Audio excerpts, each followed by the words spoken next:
Cat exam unfair था, cat exam अच्छा नहीं गया, ये सारे क्वेश्चंस हमारे पास आ रहे हैं। But CAT did what it does every year, it surprises you, it checks your mental ability, it checks your temperament. बहुत सारी अपनी पुरानी वीडियोस में मैं यही कहते हुए आ रहा था कि CAT exam is not just about solving questions, it is not just about knowing different sections of the exam, it is about your temperament कि जब पैनिक सिचुएशन आएगी, how will you come out of that. तो वही cat exam ने किया है। मेरे लिए ये कोई सरप्राइज नहीं है। Yes, the difficulty level in different different sections was high, मैं इस चीज को बिल्कुल भी इससे डिसएग्री नहीं करता हूं, बट मेरे अग्री या डिसएग्री करने से कुछ नहीं होता। अब आगे क्या करना है, that is what we will be talking about in this video. There are 3 to 4 options जो आपके पास हैं। एक, ऑल टुगेदर एमबीए का प्लान ही अपने दिमाग से निकाल दो। हमने प्रिपेयर किया, कैट अच्छा नहीं गया, I don't want to give any more time into it, तो मुझे ये अब करना ही नहीं है, सो ऑल टुगेदर प्लान ही आप हटा दो। So that is one option. Second option is कि मैं कैट के लिए दोबारा प्रिपेयर करूंगा, नेक्स्ट ईयर दोबारा दूंगा इस एग्जाम को। तीसरी ऑप्शन है कि मैं कैट के रिजल्ट का वेट करूंगा, देखता हूं जो भी मेरा स्कोर आता है उसके बेसिस पे मुझे कौन कौन से कॉलेजेस मिलते हैं। और चौथा, जो मेरे लिए सबसे इंपॉर्टेंट है, कि जो अभी और एग्जाम्स बचे हैं जिनके मैंने फॉर्म भरे हुए हैं उनके ऊपर फोकस करूंगा।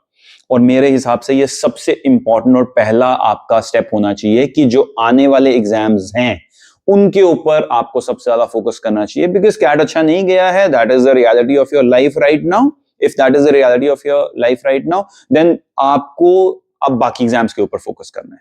आईएम्स थोड़ी देर के लिए भूल जाओ, अब नेक्स्ट एग्जाम्स के ऊपर आ जाओ। वो एग्जाम्स अगर आपके अच्छे चले जाते हैं, then also you can get into some really good colleges. मान लो वो एग्जाम्स आपके नहीं अच्छे जाते हैं, then may be option number 2 आप 2 या 3 या 4 को आप चूज कर सकते हो। But right now focus on option number 4, which is to focus on the exams that are yet to happen. बहुत सारे एग्जाम्स है, जैट है, स्नैप है, एनमैट है, उसके बाद आपके स्टेट रिलेटेड एग्जाम्स हैं, इवेंचुअली तो आपके सेंट्रल लेवल पर भी एग्जाम्स होते हैं। तो बहुत सारे एग्जाम्स अभी बाकी हैं, वो सारे आपको देने चाहिए। जहां जहां आप दे सकते हो, फॉर्म भरे हुए हैं वो दे लो, जिनके फॉर्म्स अभी पेंडिंग हैं, भरने वाले हैं, वो आप फॉर्म्स भर लो। और मेक श्योर कि आप अभी भी अपने आप को आईएम्स नहीं तो उसके नेक्स्ट लेवल के कॉलेजेस में अभी भी डाल सकते हो। उसके लिए you have to be aware कि कौन कौन से कॉलेजेस, कौन कौन से टेस्ट के थ्रू हम इन सब कॉलेजेस के अंदर जा सकते हैं। सो ये आपका फोकस एरिया इस टाइम पे होना चाहिए।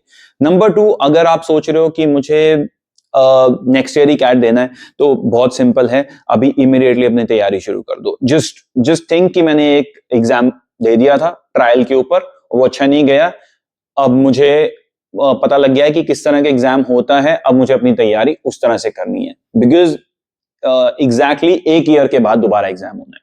तो आप ये मत सोचो कि पहले ये मैं एमबीए की पूरी तैयारी कर लेता हूं, कोई ना कोई कॉलेज में चला जाता हूं। बी डिसाइसिव कि मुझे ये करना है, अब मुझे नेक्स्ट ईयर एग्जाम दोबारा देना है।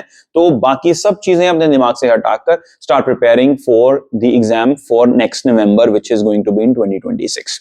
ऑप्शन नंबर 2 जो हमने बात करी थी कि मैं अपने रिजल्ट का वेट कर लेता हूं कि रिजल्ट आ जाएगा। अगर मान लो मेरा 70% आता है, 75% आता है, तो मुझे शायद कुछ अच्छे कॉलेजेस मिल जाएं। ऑफ कोर्स इस परसेंटाइल पे भी आपको कुछ अच्छे कॉलेजेस मिल जाएंगे, कुछ ऐसे कॉलेजेस भी मिल जाएंगे जिनके अच्छे आरओआई हैं। They may not be some of the best colleges, जैसे हमने एक वीडियो पहले भी बनाई है, emerging B schools of the country, वो भी आप देख सकते हो, दैट माइट हेल्प यू।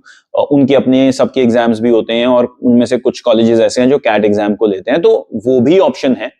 और अगर आप बिल्कुल ही ये ऑप्शन बनाकर बैठे हो कि अब मुझे एमबीए करना ही नहीं है बिकॉज मैं इतना डिसअपॉइंटेड हूं, कैट एग्जाम बहुत अनफेयर है, मेरी एबिलिटी उस लेवल की नहीं है, तो then if you think you want to have a conversation with us about that particular thing or any of the other 3 factors also, feel free to get in touch with us. हमने अपना number वहां पर डाला ही हुआ है। तो ये video बनाने का मेरा मेन मकसद यही था कि बहुत सारे स्टूडेंट्स के कॉल हमारे पास आ रहे हैं, दे आर सो डिसअपॉइंटेड कि पूरा 1 साल हो गया, किसी को 2 साल हो गए, किसी को 3 साल हो गए प्रिपेयर करते हो कैट के लिए, and one fine day their exam didn't go well, और वो बिल्कुल ही out of their expectations आ गया और they were not able to cope up with it. That is not what decides what you do in your career. I can give you 100 of examples जहां पर लोग IIM से नहीं हैं, they have made something really really substantial for themselves. They are working in some of the biggest companies in the country and abroad.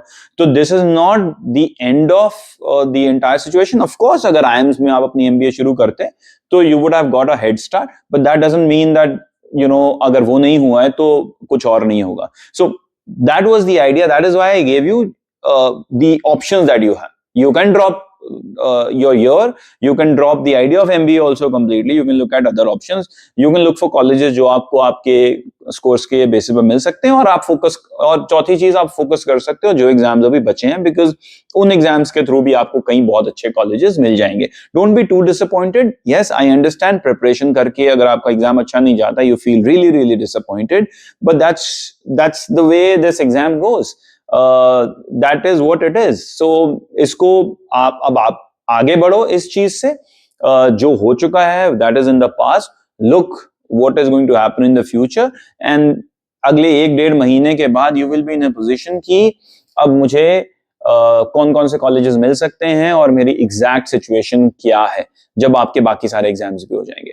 फिर भी अगर आपको कुछ चीजें हैं जो दिमाग में सही से नहीं बैठ रही हैं और ऐसा लग रहा है कि I need to talk to someone to discuss, क्योंकि जो हम वीडियो में बातें करते हैं that is more one way conversation. हम बात कर रहे हैं, या तो आप अपने जो भी सेंटिमेंट्स हैं या जो भी आपके क्वेश्चंस हैं वो तो कमेंट में डालिए, हम उनके जवाब देने की कोशिश करेंगे. बट इन केस आप हमसे बात करना चाहते हैं तो feel free to get in touch with us as well. Number हमने स्क्रीन में मेंशन किया हुआ है, और कोशिश करो आने वाले टाइम में जितनी भी हम वीडियोस डालने वाले हैं, बिकॉज हम कॉलेज कंपैरिजंस भी करने वाले हैं, थोड़े बाकी एग्जाम्स जो बचे हैं उनके बारे में भी कुछ वीडियोस हम डालने वाले हैं, तो वो सारी चीजें भी आप फॉलो करते रहो हमारे वीडियोस पे. बट इन केस आपको लगता है कि एक बारी बात करनी है तो हमसे बात भी कर लीजिए. Please subscribe to our channel. हमारी कोशिश यही रहती है कि हम जो भी ट्रेंडिंग चीजें हैं आज की डेट में, जो लोगों को जिनकी रिक्वायरमेंट है उसी के हिसाब से वीडियोस बनाएं. बट इन केस आपको लगता है कि कोई ऐसी वीडियो है जो हम मिस कर जा रहे हैं, जिसके ऊपर आपको, या कोई ऐसा टॉपिक है जो हम मिस कर जा रहे हैं जिसके ऊपर हमें वीडियो बनानी चाहिए, तो हमें वो भी बताइए कमेंट करके. एंड अगर आपने हमें सब्सक्राइब नहीं किया हो तो प्लीज सब्सक्राइब भी कीजिए, एंड हमारी वीडियोस को अगर आप पसंद करते हैं तो प्लीज उनको लाइक भी करिए. Thank you very much.